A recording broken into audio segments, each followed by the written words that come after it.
you ever discovered a detail at a theme park and thought, there's gotta be a story behind that? Well, you've come to the right place. We're Amanda, Kevin, and Kim, the team behind We're in the Park, and we've spent years exploring theme parks and creating seek and find games that uncover the details that most people miss. And now we're diving into the history, stories, and secrets behind those magical details. So grab your curiosity, and maybe even a churro, and let's explore the parks together, one detail at a time. Hello and welcome to the Where in the Park podcast, brought to you by whereinthepark.com. If you love theme parks, try your hand at a card-based seek and find adventure by purchasing a Where in the Park game pack to take with you on your next theme park visit. Go to whereinthepark.com and use promo code podcast10 to save 10% on your first purchase. Okay, I'm Kevin, and on this episode, I will be going over how the legacy of Walt Disney can be found at the Disney theme parks. Walt Disney was born December 5th, 1901, which was 124 years ago today if you're downloading and listening to this on the day that this episode is released. When you visit any Disney park around the globe, he's the guy they're named after. So you have that right off the bat. Now, I know that the Disney parks existing today, and honestly most theme parks across the country, if not the entire planet, are a tribute to Walt Disney in one way or another. But I'm going to be pointing out specific details in the parks that link back directly to Walt himself. I'm guessing that most of you listening to this podcast already know a thing or two about Walt Disney. So I'll keep this short. He was born in Chicago, and a few years later, his family moved to a small town in Missouri named Marceline when he was a kid. He only lived there for a few years before they moved again to Kansas City, where he grew up and lived before heading to Los Angeles. Before opening Disneyland in 1955, he'd already been famous for Mickey Mouse since 1928, which was soon followed by the Silly Symphonies, and then in 1938, one of his big dreams became a reality with the nationwide release of Snow White and the Seven Dwarfs, the first full-length animated feature film. Today, you can find Mickey Mouse in every Disney park, and Snow White has an attraction in one form or another in at least one park in every resort location where Disney has parks. But as for nods to Walt specifically, we can start with Main Street, U.S.A. and its inspiration from Walt's boyhood home of Marceline. There are many guidebooks and many places touting fun facts about how Main Street is based on Kansas Avenue, or at least how Walt felt it should have looked like. The truth is that only one building in all of the Main Street USAs around the world is considered to really be, quote, based on a building in Marceline. That being the refreshment corner hosted by Coca-Cola at the original Disneyland park in Anaheim. The building in Marceline that it was based on is known as the Zurcher Building. It was built in 1892, with Zurcher Jewelers located in the building from 1903 to 1973. Walt lived in Marceline between 1906 and 1911. In the park, that building has been the home to Coca-Cola ever since the park first opened in 1955, even though the Golden Horseshoe in Frontierland was sponsored by Pepsi at the time. The Zurcher Building in Marceline has a vintage Coca-Cola billboard painting on the back of the building, but it was actually covered in 1918 by apartments. It's likely just a coincidence that Coca-Cola was put into this building, considering that it wasn't until 2002 that the billboard was rediscovered after a fire burned down those apartments. Some people say that Walt wanted Coca-Cola in that building because he remembered that billboard, and that's a cute story, but I'd be surprised if it was true. There is another building facade in a small section at the back of the market house on Center Street, right before the lockers, with a sign for Hotel Marceline. That section of the building kind of looks like the building that used to be the home to Allen Hotel, which was in a building that is still located across the street from the Zurcher Building in Marceline. It was built in 1905, with the hotel opening around 1906. There are markers on this building in Marceline explaining its relationship to this section of Disneyland. The truth, though, is that when the park opened, this building was actually a security office with a sign reading Disneyland Security Police, where the Hotel Marceline sign is today. So the similarity between this facade and the real building, mainly the triangular roofline, could be why they put the hotel sign on the building, even though it wasn't built with this in mind. But that marker on the actual building mentions that the hotel building had a confectionery on the corner. They point out that this inspired the Marceline's confectionery location that was in downtown Disney from 2001 until 2024. Today, the candy shop in this location exists with a new name, Disneyland Wonderful World of Sweets. As for Marceline in the parks, the only other example I can think of is that most of the time, Marceline, Missouri is written on the name tag for Tilly. the mannequin woman running the till at the Main Street Cinema ticket booth. During the Disney 100 celebration, when all of the Disney cast member name tags had their favorite Disney characters instead of their hometowns, Tilly showed that her favorite character is Mickey Mouse. Also, there is a Yesterland.com article that mentions that in photos of Tilly before 2009, she isn't wearing a name tag. But of course, there's more to Walt than Marceline. Over at Disney California Adventure, when the park was updated in 2012 with its new entrance of Buena Vista Street, a handful of nods to Walt Disney's early life in Los Angeles were added. As soon as you go through the turnstiles, the first building you come across is a gas station named Oswald. A little over a year before Mickey Mouse, Walt Disney and Ub Iwerks had created Oswald the Lucky Rabbit. A rabbit character was actually requested by Carl Laemmle, the founder of Universal Pictures, when he ordered some animated shorts to appear before his movies. Those Oswald short films were created under a contract with a guy named Charles Mintz for Winkler Pictures. He turned around and sold the rights for Oswald to Universal, undercutting the young Walt Disney studio. Mintz also convinced the majority of Walt's staff to leave Disney to work directly for him. This event resulted in Walt learning to make sure he owns the rights to his characters. And it was the train ride back to Los Angeles from the meeting in New York where he learned about this happening that he reportedly dreamt up Mickey. And yeah, according to Walt, the first name he wanted to give his mouse was Mortimer, which is why down the way from Oswald's is Mortimer's Market. The name of the shop on the left side of the road, as you look toward the Carthay Circle at the end of the street, is Los Feliz 5 and Dime. When Walt moved to Los Angeles, he moved in with his uncle Robert, who was living in the Los Feliz neighborhood of Los Angeles. Also, after the success of those Oswald shorts, Walt and his brother Roy had earned enough money to build matching houses of their own on Lyric Avenue, which is also located in Los Feliz. But maybe more importantly, Los Feliz is where Disney's Hyperion Studios was located, which is where they did the majority of the animation for Snow White and the Seven Dwarfs, which is why there's a window above the sign for this shop that reads First Feature and has like a little film canister. Next up, as we mentioned on our third installment of the Windows with a View series about the windows of Main Street, USA, that Walt had put his father's name as a contractor on a window in Disneyland. His father's name, Elias, is also Walt's middle name, and that's why there's a painted billboard on the wall over here near the Chamber of Commerce for the shop at the end of the road, Elias and Company. On the other side of Buena Vista Street is a location named Kingswell Shop. It's named after Kingswell Avenue, the name of the street that Walt first lived on when he moved to Los Angeles, after moving in with his uncle Robert at 4406 Kingswell Avenue, in Los Feliz, as I mentioned. This street is also where the first unofficial Disney studio in Hollywood was located, in his Uncle Robert's garage. Just so you know, if you go to the address today, Uncle Robert's house is still there, but the garage is not. It was moved to the Stanley Ranch Museum and Village in Garden Grove in 1984. But anyway, back in the 20s, the studio was soon moved a couple blocks down, renting the back of a real estate firm's office at 4651 Kingswell Avenue.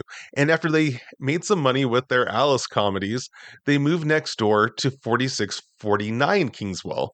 That real estate firm, by the way, was named Holly Vermont Realty. You can find a sign for Hollymont Property Associates as a nod to that firm immediately before the monorail bridge. Over at Disney's Hollywood Studios in Florida, there is a door in the Echo Park section of the park that has a logo on it for the full name, Holly Vermont Realty. Oh yeah, and that monorail bridge, which had replaced the Golden Gate Bridge that had been in that location when the park first opened, is styled after the Glendale Hyperion Bridge.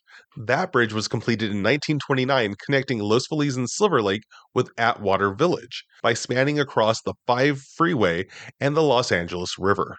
The bridge in the park loosely connects Los Feliz 5 and Dime with Atwater Ink and Paint. But yeah, the name of the road that goes over that bridge is Hyperion Avenue, which is where the Disney Studios moved to in 1926. The former studio location is now a Gelson's grocery store. Oh yeah, I mentioned Silver Lake earlier. Over in Fiddler, Pfeiffer, and Practical Cafe, the Starbucks, there are posters for the Silver Lake Sisters as a nod to this area as well. I guess I can also mention that Fiddler, Pfeiffer, and Practical are the names of the 3 little pigs from the Silly Symphony of the same name. That 1933 short film was Walt Disney's biggest success when it came out. And of course, there is the Carthay Circle restaurant at the end of Buena Vista Street, which is based on the Carthay Circle Theater that existed on San Vicente Boulevard in Los Angeles from 1926 until 1969. This was the theater where Disney's Snow White and the Seven Dwarfs had its world premiere in 1937, a few months before its nationwide release. A smaller version of this theater can also be found at Disney's Hollywood Studios as a gift shop near the Beauty and the Beast stage show named Once Upon a Time. And finally, the most on-the-nose references to Walt at the parks includes windows, statues, and an animatronic, soon to be multiple animatronics. At Disneyland, there is currently a window on a door of the Main Street Cinema that reads, "Open since '55, Disneyland Casting Agency. It takes people to make the dream a reality. Walter Elias Disney, founder and director emeritus." It was added during the park's 50th anniversary in 2005. There used to be a window in Mickey's Toontown that read, "Laugh-O-Gram Films, Inc. W.E. Disney, Directing Animator." It was there when the land opened in 1993, but was removed in 2022 when construction began on Mickey and Minnie's Runaway Railway. Though on the new backdrop that was added to hide the ride building, they included a barn, which is a cartoon version of the train barn that was located at his house in Holmby Hills, where he famously had his Carolwood Pacific Railroad. This was a 1/8 scale live steam railroad that went around his house, operating from 1950 to 1953. The barn was moved in 1989 to a location in Griffith Park run by the nonprofit Carolwood Foundation. You can usually visit it on the third Sunday of the month from 11 a.m. to 3 p.m. If you've never checked it out, we recommend it. It's still a lot of fun. Moving over to the Magic Kingdom, there are actually 3 windows dedicated to Walt. One was installed along with many others in 1975. It is above the Plaza Ice Cream Parlor. It reads, "Walter E. Disney, Graduate School of Design and Master Planning." It then goes on to list Imagineers as faculty of that fictional school. Another window was added in 2001 at the center of their Main Street train station above the Floral Mickey. It reads, "Walt Disney World Railroad, Office, Keeping Dreams on Track, Walter E. Disney, Chief Imagineer." And then there's a door with text similar to the one at Disneyland for a casting agency, except for this one starts with "Open since '71 instead of '55 and says Magic Kingdom instead of Disneyland. Over at Disneyland Paris, there's a window on their main street for Two Brothers Inc., which has the names of Roy O. Disney, Walt's brother, and Walt E. Disney. It is located above the Boardwalk Candy Palace. The park also has a shop named Lily's Boutique, which opened in 1999, and it is named after Walt's wife, but has many photos inside of Walt and Lillian. And yeah, when it comes to statues, the first one in a park is artist and Disney Imagineer Blaine Gibson's partner statue, which has been in the center of the hub at Disneyland since November 18th, 1993. This statue depicts Walt Disney as he looked in 1954. He's shown holding Mickey Mouse's hand. Similar statues are found in the Magic Kingdom in Florida, Tokyo Disneyland, Walt Disney Studios Park in Paris, and there's also one in the Disney Studios in Burbank. The statue includes a symbol on his tie, which matches a tie he was often seen wearing, which has a logo embroidered on it for a place named Smoke Tree Ranch. That is a location that still exists in Palm Springs, California, which Walt had become a member of in 1946, before building a house there in 1948. While running low on money during the construction of Disneyland, he had to sell that house, but in 1957, after the park's success, he was able to buy another lot and built a new house there. Also on the statue, his right hand has an Irish Claddagh wedding ring that he bought during a 1948 trip to Ireland. His wife Lillian wore a matching ring. Meanwhile, over in Disney California Adventure, they unveiled the Storyteller statue when Buena Vista Street opened in 2012. It was created by Imagineer Ray Spencer and sculptor Rick Terry, and is located across the street from the Carthay Circle restaurant. Like the partner statue, it also has Walt with Mickey. This time, it's a younger Walt, as he may have looked when he was 21 years old, which is when he arrived to Los Angeles back in the summer of 1923. Mickey Mouse is standing on Walt's suitcase, which has stickers on it that tell pieces of Walt's history. The back of the suitcase has stickers for Chicago, where Walt was born, Kansas City, where Walt began his dream of animation, and Alice comedies, which he created while he was in Kansas City, and continued working on after moving to California. On the front of the bag, it reads, "Walt Disney Cartoonist, Animated Motion Picture Cartoons," in text that matches the style used on advertisements for his services while he was running Laugh-O-Grams. Talking about Laugh-O-Grams, there's also a sticker, or maybe it's a patch, for that company, which he had started when he was living in Kansas City. They created animated snippets for local movie theaters to play in their newsreels from 1921 to 1923, but eventually went bankrupt after he moved to Los Angeles. And then there's a luggage tag for the Atchison, Topeka, and Santa Fe Railway, which ran the California Limited passenger train that Walt actually took from Missouri to California in 1923. They were also the original sponsor of the Disneyland Railroad, with trains still traveling around the parks with names of company officers, including Cyrus K. Holliday, Edward Payson Ripley, Fred G. Gurley, and Ernest S. Marsh. The tag is numbered 12501, which is a reference to Walt's birthday, which again is December 5th, 1901. Behind Walt's back, in a pocket of a coat slung over his shoulder, is a folded copy of a newspaper which matches the typeface for the weekly Kansas City Star. It does say that it's from Kansas City, Missouri, and I believe it shows AUG, AUG, which means that he picked up the paper in August. Though many sources say that he moved to California in July, so I'm not sure exactly what that's about.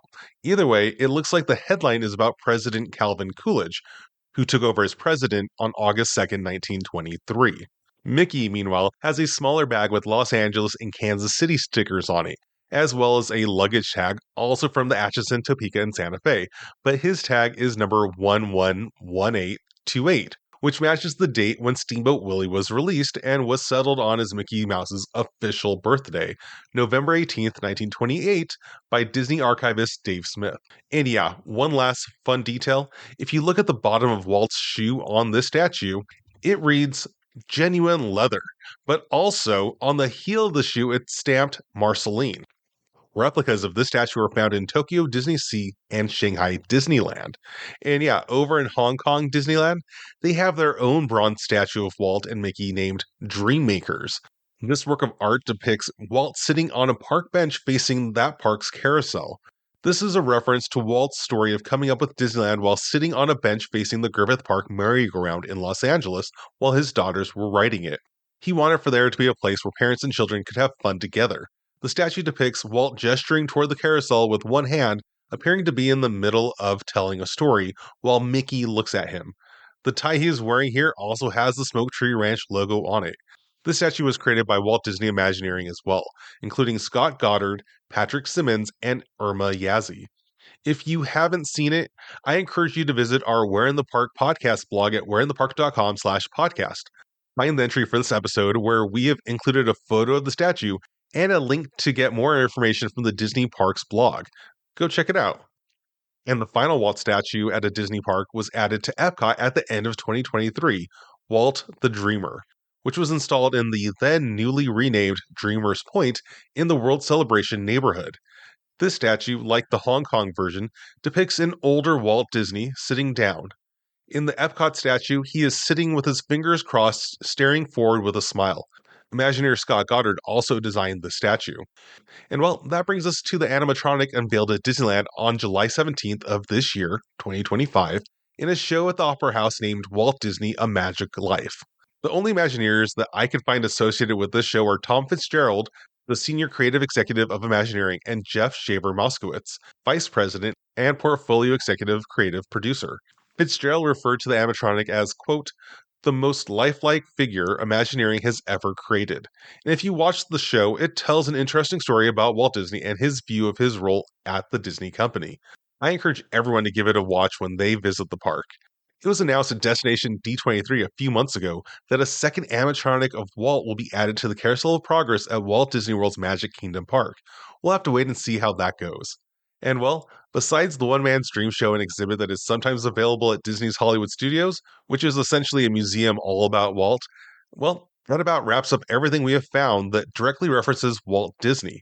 If there's anything that we may have missed, add it to the comments of our YouTube post for this episode, and or join us on our private Facebook group, Where in the Park Explorers, and share with us there.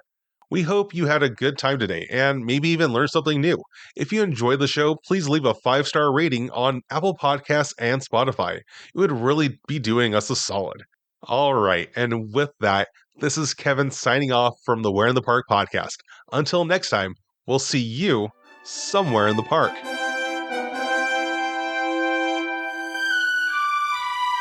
Thanks for exploring with us today.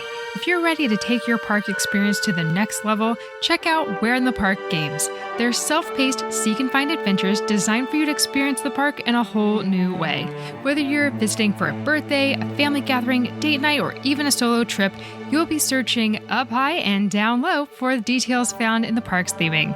Get ready to discover a deeper appreciation for your favorite theme park with a Where in the Park game and take 10% off your next adventure by using code PODCAST10. Which park will you explore next? Until then, we'll see you somewhere in the park.